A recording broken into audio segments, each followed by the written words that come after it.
I'm over bad breath gate, and so is social media. Real Housewives of Potomac, they have hit an all-time low this season, and we're only 2 episodes in. Hit the like and subscribe button as the intro plays.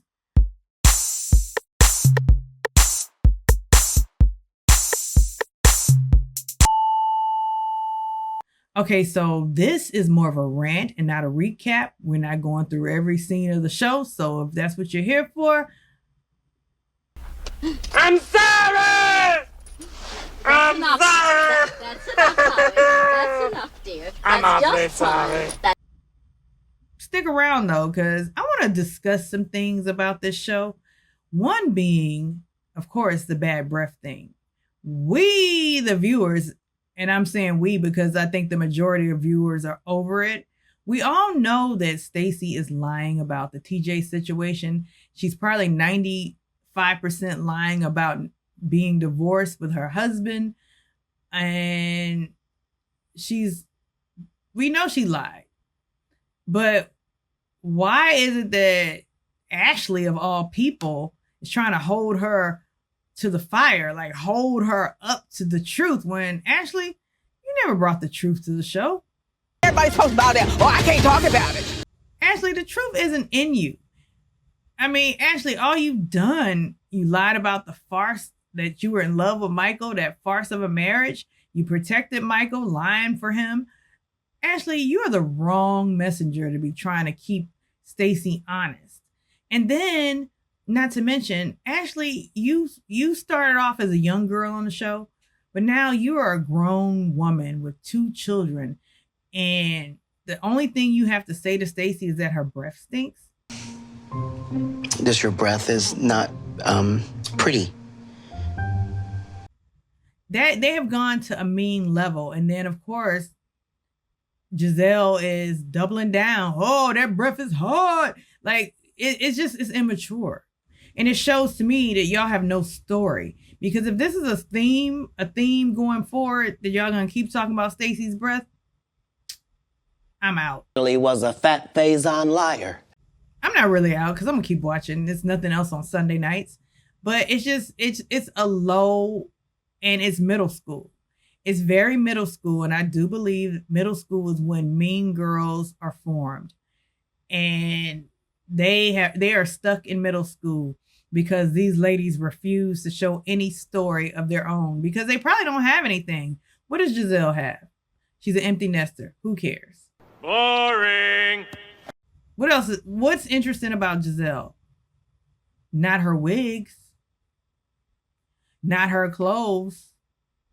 Not that GNA that's not even a thing. There's nothing interesting. What's interesting about Ashley? Not a damn thing. That she still keeps trying to sing and she sounds horrible. And she's dating some lames that nobody finds attractive. So she keeps putting these lames in our faces. And she's a mother. By the way, Ashley's sister looks just like Sheila. You know, Sheila who lived under the bridge. Ashley's sister looks identical to Sheila. They even have the same mannerisms, which is sad for a teenager to have the same mannerisms as Sheila. But Ashley has nothing to offer. And then she's going to do her drag king thing again. We don't care. Oh. I don't give a damn. We don't care about that. It's not cute. It's not sexy. It's not shocking. So what does Ashley have to offer besides Stacey, you're lying? Stacey, your breath is bad. Nothing. And now it seems as though Keiarna is making up fake stories. She's making up fake stories with Wendy. You know, oh, I'm mad at you because you didn't speak to me while you were on stage giving a speech. What kind of sense does that make? That's just dumb. Shut up. That is so stupid. And so Keiarna's also a little bit mad at the girl that she brought on, her friend Angel, who actually seems like she has a lifestyle that none of these ladies have. I mean, Angel sounds interesting to me, like her story at least, but she doesn't really give interesting, if that makes any sense. She gives very blah, but her story, you know, having been a wag, you know, her husband is a retired Denver Broncos football player.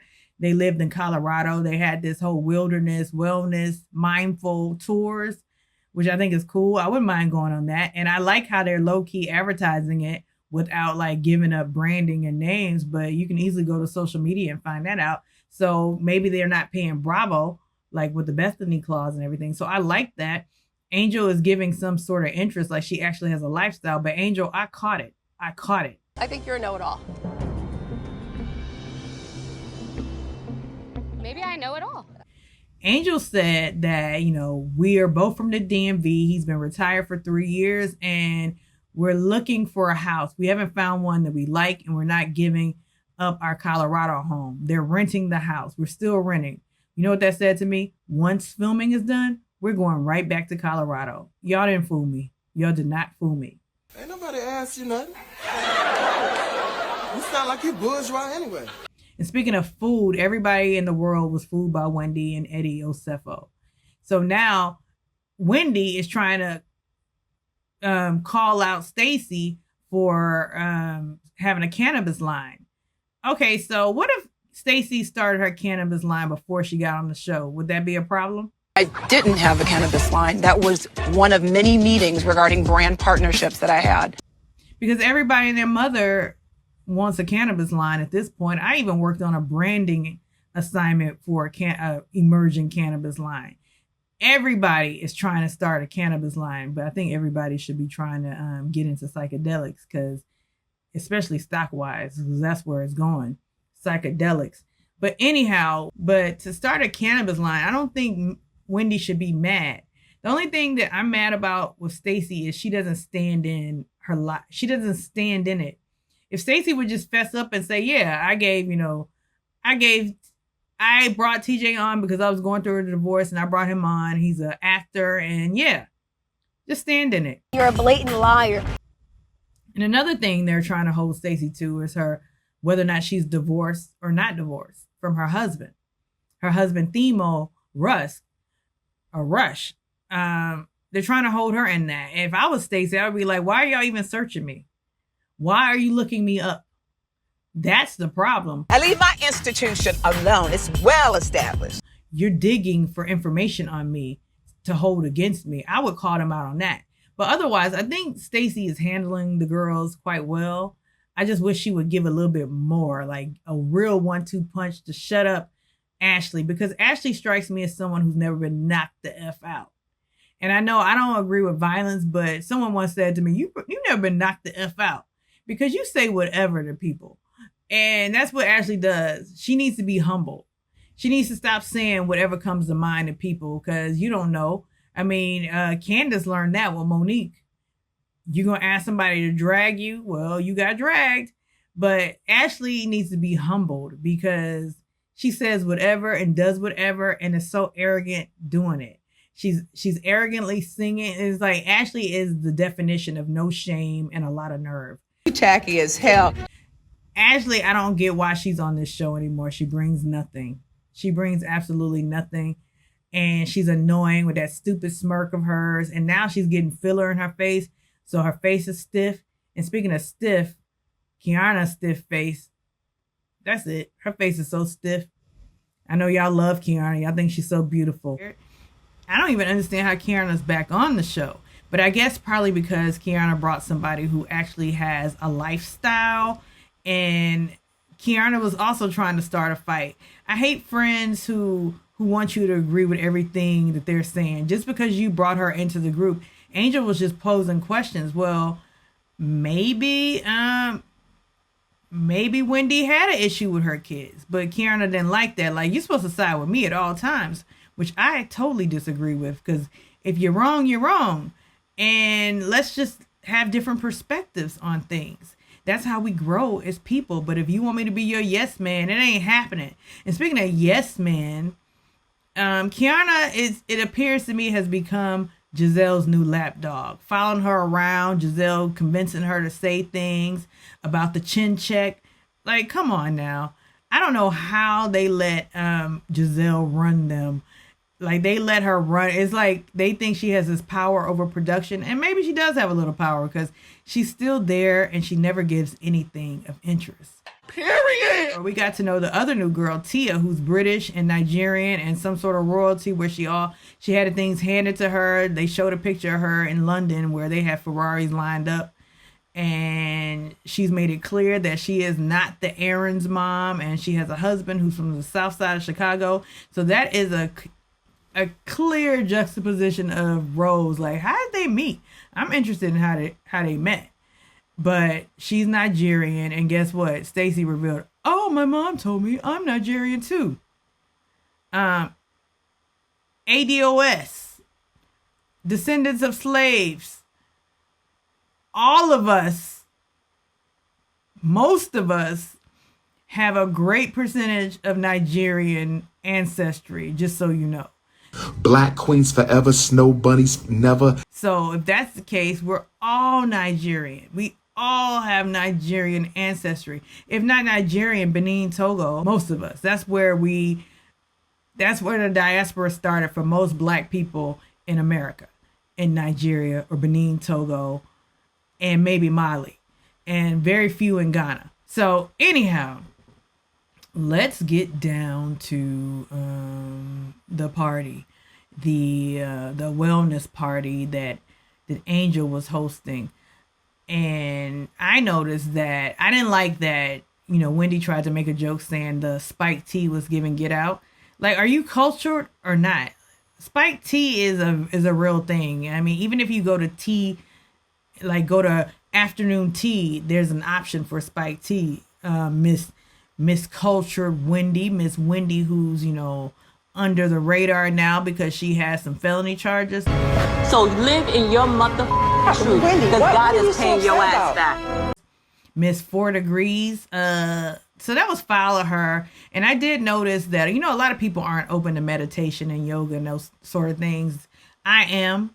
I'm totally into that stuff. So I noticed that Wendy, Miss Christian Wendy was in prayer, had her hands in prayer position versus just going along with the meditation. I got it. I caught that. But here we go again. Them talking about Stacey's breath, which is so immature and rude. It's just immature and rude. My mind tells me that she's a messy, tacky bitch. And so what would happen if Stacey came out and said, guys, my breath is like this because I have a gut issue? This is from my stomach, not my teeth. Then their mouths would be on the floor and they would get so much more backlash. They already can't beat the colorism charges. Now, allegations. Now they'll have you are shaming someone with gut issues. Now, Jeff Lewis said on Watch What Happens Live, he said this kind of in a whisper. I have my own suspicions about her bad breath, but I'm just going to leave it for later. I'm going to say it backstage. I have my own suspicions about Stacey's breath, if it's true, in fact, a breath issue. Because bad breath starts in the gut, or either is bad dental hygiene. So if it starts in the gut, that says something that Stacey might be, I'm not going to say it, but I don't know if everybody was thinking, like, Stacey is real thin, they're accusing her of having bad breath. Something might be up with Stacey. Name them. Well, what you did was. But let's move on. I don't appreciate them going in on Stacey. Stacey knows she's lying. We know she's lying. Everybody knows Stacey's lying. But one thing Stacey is doing is bringing good TV. She has good sound bites, good confessionals, as well as she claps back on these girls. And she's a good sport because she even said on that episode, like, hey, if all they can talk about is the breath right now, I can take it. I wasn't angry. I just was like. But here's a thought I had. And I had a thought, because I'm an advertising person, I work in advertising, that I don't know about your market, but in my market, every commercial break, there was an Audi commercial. Stacey's ex-husband, whatever he is a senior vice president of Audi America and operation sales. So that says to me, are they paying for Stacey to be the center of attention? Ad sales, because ad sales keep shows on the air, just so you know. Ad dollars, advertising is what keeps shows on the air. Now check that. So that was my thought. And here's Karen's best friend emerged because they were going to celebrate Karen. And I'm not buying this whole we miss Karen, we're concerned about Karen, because they keep shading Karen. So Giselle, Keiarna showed up in some red Syncwood number. Like, where are you going? Looking like a red Christmas ball. And Ashley came, and in walks Cookie. Cookie seems like she hangs out with Lunel. No. Hello. Got a little bagel right here. No shade to Lunel, but they just seem like they're the same vibe. Cookie's the East Coast, DC, Baltimore vibe to Lunel's West Coast, Oakland vibe. But It's that woo woo. they seem like they would get along. But they were probing basically Cookie. And is Cookie a friend of the show now? And Cookie got a text message from who? It's so funny who is texting me though. Oh, who's that? Chris Samuels. Oh, how? What perfect timing to segue into bringing Monique Samuels back. But why is it an issue that Stacey tried to get with Chris Samuels? So what? He's single. She's single. She may have seen him on the show. So what if she tried to get with him? She didn't know Monique. She didn't owe Monique anything. I keep it real. Maybe she's interested in Chris Samuels, and Ashley's friend Tatiana was the way in. But I doubt it. I doubt he's even her type. I don't think Chris Samuels, big boy, is Stacey's type. Didn't I get that half a straight? Cookie is hilarious to me, just in her subtleties. But they were asking about Karen, and they were, just saying outlandish things like, oh, is Karen gonna come out and want Ashley? I hate the sexual innuendos on these shows because it's just so ridiculous. And at this point, it's not shocking. Ashley wants to be a drag king. Let her. Who cares? It's not shocking, nor is it interesting. Y'all want to act like y'all freaks of the weeks and y'all like to do whatever. Swallow bottles down. It's not shocking any longer. It's no longer interesting.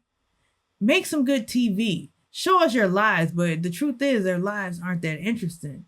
And we're all still just watching to see Wendy's move. Every move that Wendy makes this season is going to be under the microscope because people are already saying that on last night's episode, Wendy was wearing that ring that was supposedly stolen, allegedly. So drop into the comments and like and subscribe.